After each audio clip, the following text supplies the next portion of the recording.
नमस्कार शेतकरी बांधवांनो, मी प्रगती अग्रवाल बिडून बोलत आहे। बांधवांनो, आपण घेऊन आलो तासाला 1.5 टन काढणारी कडबाकुट्टी मशीन। या मशीनमध्ये तुम्हाला आपण आता चारा काढून दाखवणार आहोत। तुम्ही आता चारा बघू शकता।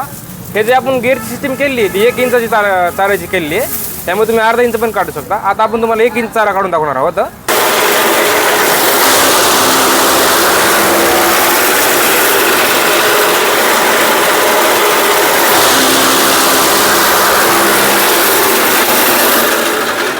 हा बघा तुम्ही चारा हा अशा प्रकारे चारा काढला आपण मशीनमध्ये। 1 इंच चारा आहे।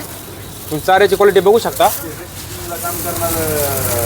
तुम्ही ह्यापेक्षा जर तुम्हाला बारीक चारा काढायचा असेल तर तुम्ही ह्यापेक्षा बारीक पण काढू शकता। आपण 1 इंचमध्ये काढला आहे। हा बघा, हे गेअरमध्ये काढला आपण लॉंगमध्ये।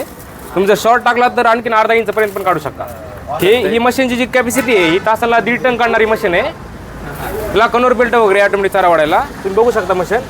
मशीनचे बघा ब्लेड वगैरे बघू शकता तुम्ही। तिला 4 ब्लेड येतं आणि ब्लेडला दोन्ही साईडने धार आहे। धार वगैरे लावायची काही गरज नाही। तुम्हाला शेतकरी बांधवांना 5 ते 6 वर्ष कसली ब्लेड वगैरे बदलण्याची गरज नाही आहे। ऑटोमॅटिक चाराला त्याला धार लागण्यासाठी सिस्टीम आहे, तुम्ही बघू शकता। आणि हा कन्व्हर बेल्ट आहे मेन म्हणजे ऑटोमॅटिक चारा वाढण्यासाठी। 100% सेफ्टी, हात वगैरे जाण्याची कसली भीती नाही। आणि हे जे मॉडेल आहे हे सबसिडीला पात्र मॉडेल आहे। सबसिडीची काय प्रोसेस आहे का ती पण आपण पूर्ण करून देतो शेतकरी बांधवांची। ह्या मशीनची कॅपॅसिटी तासाला 1.5 टन काढणारं मॉडेल आहे। हे शेतकरी बांधवांना पोहोच मिळेल। आता त्यांना बुकिंग करण्यासाठी अगोदर त्यांचं पूर्ण नाव, 2 मोबाईल नंबर, त्यांच्या तालुक्याचं नाव द्यायचं फक्त। आणि त्यांना अगोदर फक्त 1000 रुपये ॲडव्हान्स द्यायचं आणि त्यांना बाकीचं पेमेंट त्यांच्या तालुक्याच्या ठिकाणी पोहोच झाल्यावर होते करणार आहे। 1, 2 ते 3 दिवसामध्ये शेतकरी बांधवांना पोहोच मिळणार आहे मशीन पूर्ण महाराष्ट्रामध्ये।